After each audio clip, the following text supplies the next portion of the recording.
जय नेपाल।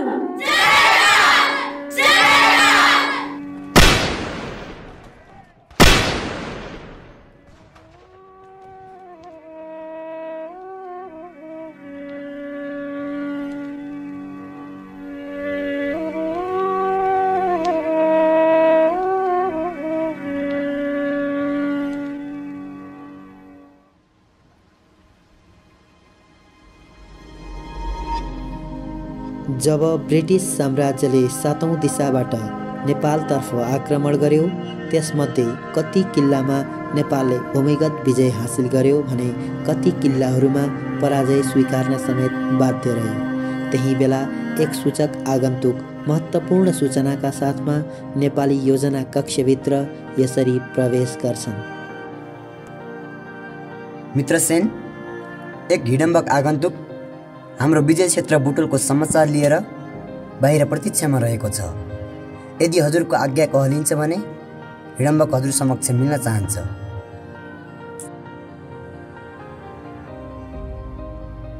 प्रणाम Mitrasen.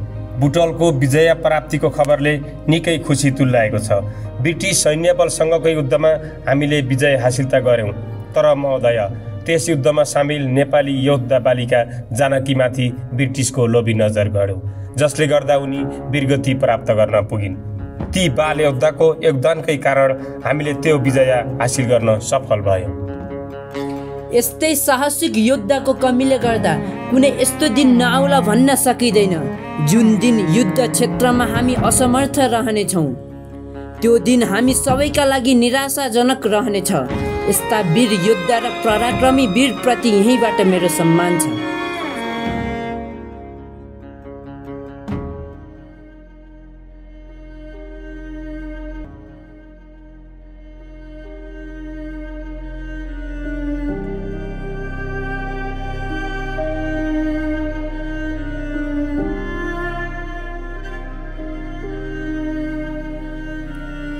Lord Hasting, हामी कैयौं किल्ला र भूभागका विजय प्राप्तिका हकदार त भयौं, तर बुटवल जस्ता समथर भूभागमा भने हामी विजय प्राप्त गर्न असमर्थ भयौं।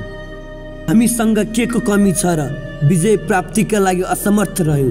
प्रशस्त सैन्यबल छ, हजारौं तोप बारुद छन्, निडर र बलिया सिपाहीसँगै बलियो योजना पनि थियो, तर पनि ती भुसुनाहरूसँग किन हार्न बाध्य भयौं? लॉर्ड हेस्टिंग, आवेगमा आएर संग्रामको मैदान बाहिर आइसकेपछि यसरी शून्य मञ्चमा चर्को स्वरले गर्जिनु शोभा दिँदैन। तपाईले आफूलाई सम्हाल्नुहोस्। मलाई नसिकाउनुहोस्। प्रलोभनको जाल हानेर बाघको शिकार गर्न मलाई पनि आउँछ। महासंग्रामको युद्ध मैदानमा लड्दै गर्दा आक्रामकताले मात्रै काम गर्दैन, बुद्धि विवेक पनि चाहिन्छ दुश्मनको हैसियत खोज्नलाई। त्यसैले बुद्धि र विवेकले काम गर्न सिक्नुहोस्। कुरा त्यसो होइन। युद्ध संग्राममा लड्दै गर्दा जुन दृश्य नेपाली सीमामा देखियो, त्यो दृश्यले अंग्रेज सैन्यबल पछाडि हट्न बाध्य रह्यो। एक योद्धा बालिकाको अप्रत्याशित आक्रमणले हाम्रो सैन्यबल थोरै समय पनि युद्ध मैदानमा टिक्न सकेन। त्यसैले हामी पराजयको भागीदार भयौं। मैले सोचेको पनि थिएन त्यति सानो देशका थोरै सैन्यबलले हाम्रो विशाल योजनालाई सजिलै भत्काउँछ भनेर। हामीले चाहे जतिका भूभाग हाम्रो पोल्टामा पार्नु नै छ। त्यसैले विगत देखेर वर्तमानमाथि हावी बन्न नखोज्नुहोस्। जे अगाडि आउँछ सामना गर्न तयार बन्नुहोस्। फेरि पनि युद्ध निकट भएसँगै नेपाली सेनाध्यक्ष, सीमा सुरक्षाका सैन्यबल साथै थुप्रै सिपाहीहरू पनि नेपाली योजना कक्षमा द्रुत निष्कर्षको योजना बनाउने दौडधुपमा देखिन्छन्।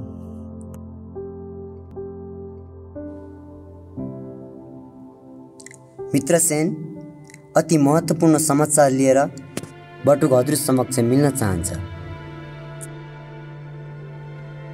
मित्रसेन, युद्ध निकट भएसँगै ब्रिटिस सैन्यबल नेपालका बाँकी किल्लाहरूमा हमला गर्न हतार देखिएको छ।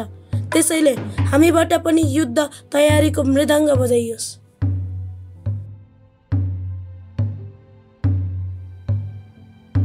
मित्रसेन, सोच्ने समय अब निकै कम हुँदै आएको छ। बलियो निर्णयमा आधारित योजना बुनियोस्। अवश्य सर्वेक्षण युद्धमा विजय प्राप्तिका लागि हाम्रो एकता सबैभन्दा ठुलो अपरिहार्य हो। त्यसैले सेनाध्यक्ष ब्रिटिस साम्राज्यलाई यो सूचना अवगत गराइयोस् हामीले युद्धको क्षेप्यास्त्र छिटै प्रहार गर्नेछौँ भनेर। जो हुकुम मित्रसेन। यसै गरी अर्कोतर्फ पनि ब्रिटिस साम्राज्यका योजनाकारहरू आगामी योजनाका लागि कट्टर अवस्थामा यसरी प्रस्तुत भइराखेको देखिन्छ।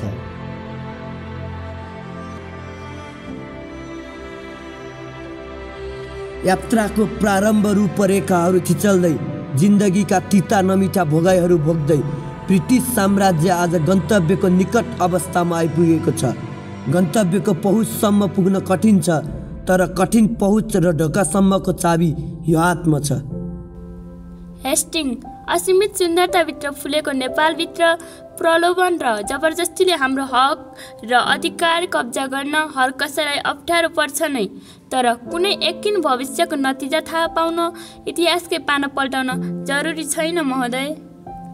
लर्ड हेस्टिङ, पछुतोमा नबिकोस् जिन्दगी। औँठी दिएर हत्केला गुमाउने अमानवीय व्यवहारको नतिजा सर्वत्र देख्न सकिन्छ। त्यसैले अबको यात्रा बलियो निष्कर्ष र योजनामा आधारित रहोस्। लर्ड हेस्टिङ, यो अवस्था साम र दाममा मात्रै सीमित नरही दण्ड भेदमा नेपाली प्रति निकृष्ट, उदोर्णीय र आक्रामक बन्न जरुरी छ।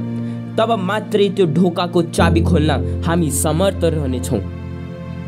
अबको समय सबैका लागि निकै महत्त्वपूर्ण र आशाजनक छ।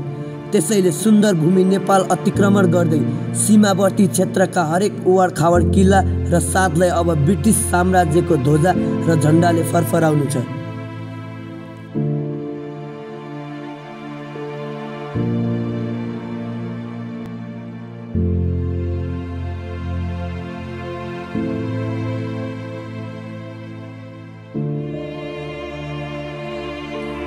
महोदय, यत्रतत्र सर्वत्र छरिएको सूचना मार्फत यो सुनिएको छ कि जनरल हेस्टिङ लगायत ब्रिटिस सैनिक हामी विरुद्ध हुने निकट युद्धलाई छेड्ने अवस्थामा रहेका छन्।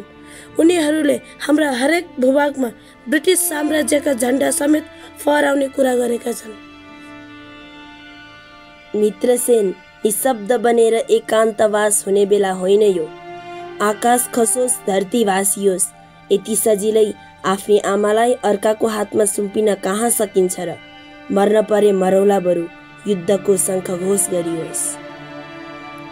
हो महोदय, समयको गति यति व्यग्र छ कि न त कोही यसलाई रोक्न सक्छ न त कोही यसलाई उछिन्न नै।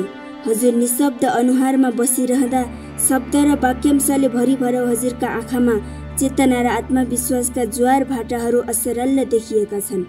त्यसैले मित्रसेन, हामी तपाईँकै साथमा छौँ। समयको माग बुझेर आवश्यकता अनुरूप चक्रव्यूहको जाल कोरियोस्। महोदय, आक्रोशको आवेशले जलिरहेको झिल्काभन्दा अडिक र सान्तवनाले बलिरहेको आगो निकै प्यारो हुन्छ। हामी ब्रिटिस साम्राज्यप्रति आकृष्ट हुनु सामान्य हो। मित्रसेन, उता फौजी हजार छन्, यता को छ र लड्नलाई? आत्मसमर्पणको पत्र पठाइदिऊ स्वर्णिम भविष्य पढ्नलाई। मगरमच्छ, अस्तित्वको सीमा नागेर सुक्खा जर्जर तातो बालुवामाथि चिसो पानी खन्याउने काम नगर्नुहोस्। पराईको दम्बलाई छातीमा राखेर आफ्नी आमाको वफादारीतालाई पैतालामा राख्न कदापि सुहाउँदैन। त्यसैले मगरमच्छ, आफ्नै अस्तित्वको लगाव आफ्नै गलामा लगाउनुहोस्, ताकि लगामको डोरी चुडे पनि डोरी खेर नजाओस्। आजको सभा यही विसर्जन हुन्छ।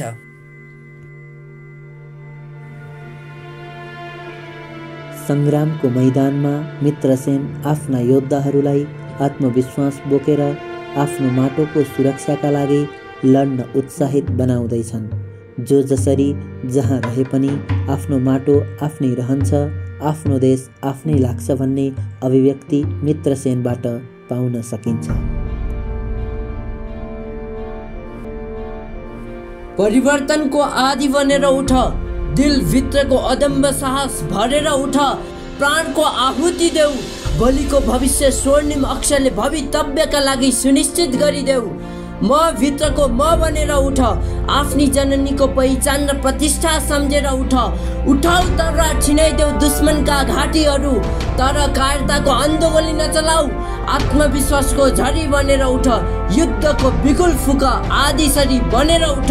नेपाली प्रतिको प्रेम र अमरत्व सम्झ, दिउ जिन्दगीको बलिदान। झुक्नु छैन अब कोहीसँग, रोकिने छैन यो साहस, बढिरहँ यसै गरी। जय देश, जय नेपाल।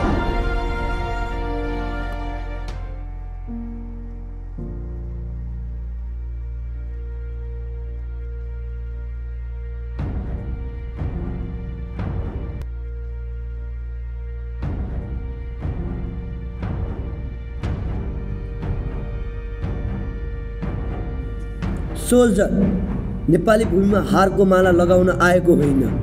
यस्तो लज्जास्पद सूचना क्विन एलिजाबेथसम्म पुर्याउन पनि सुहाउँदैन। यो युद्ध जीवनको अन्तिम युद्ध नै किन नहोस्, म यो युद्धमा बलिदान दिन तत्पर छु। म तपाईँहरूलाई प्रश्न गर्छु, के यो युद्धमा तपाईँहरू मेरो साथ हुनुहुन्छ?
यसरी नेपाली योद्धाका लागि नेपोलियन र उनको सैन्यबलले सम्मानको सलामी प्रकट गर्दै युद्ध क्षेत्रमा वीरगति प्राप्त मित्रसेनको साहसको बखान सुनाउँछन्। न दिन न रात भनेर लडिरहने योद्धा मित्रसेन आज ब्रिटिस भूमिमा मृत छन्। यो पार्थिव शरीर हाम्रो सैन्य बलले नेपाली सीमातर्फ ससम्मान र सलामीका साथ त्यहाँ पुर्याउनु हाम्रो कर्तव्य रहन्छ।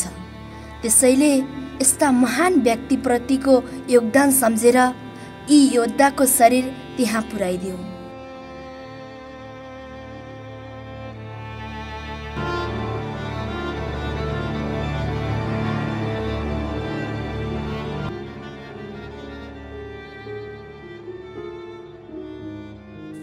वीर मित्रसेन आज हाम्रो समीप ओझेल भए तापनि उनको बलिदानले उनी अमर भएका छन्। यस्ता वीर पराक्रमी योद्धाको विदाई विरक्तिय होइन, उनको सपना साकार गरेर आत्मविश्वास नघटाई धैर्यताले राष्ट्रको सुरक्षाका निम्ति उहाँको कार्यभार हामीले सम्हाल्नुपर्छ। त्यसैले योद्धाहरू अब युद्धको अन्तिम सोपान गर्नुपर्छ। म हिडम्बक शेर यो चाहन्छु, मित्रसेनको शरीर हाम्रो भूमिमा गर्वका साथ अन्तिम विदाई गर्नुपर्छ। क्षमा पाऊँ हिडम्बक शेर। सुनाउनुहोस्। ब्रिटिस शिविरदेखि सेतो झन्डाको साथमा ब्रिटिस सैन्यबल कप्तान र जेनेरलहरू हाम्रो शिविरतर्फ आइरहेका छन्।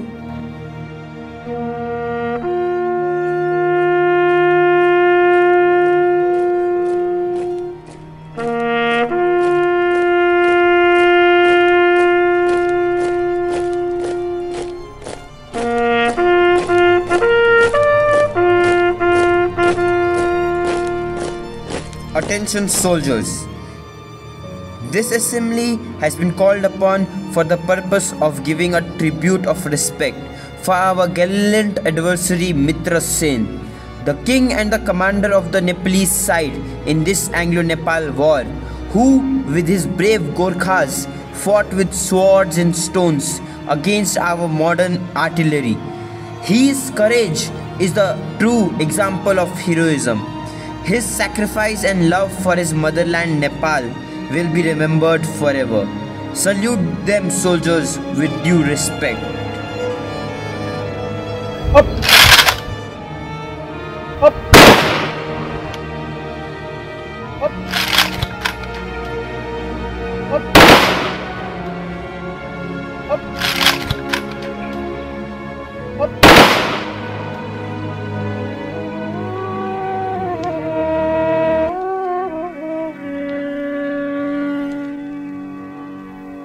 नेपाली हामी रहौला कहाँ नेपालै नरहे नेपालै नरहे उँचाइ हाम्रो झुलिन्छ कहाँ हिमालय नरहे हिमालय नरहे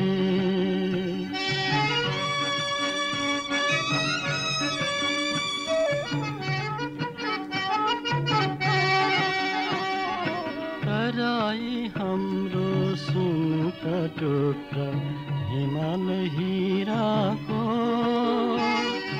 माटो र पानी पहिलो धान धरतीका छोराको कहाँबाट संसार हेर्छौँ सम्झलै नरहे सम्झलै नरहे सम्झलै नरहे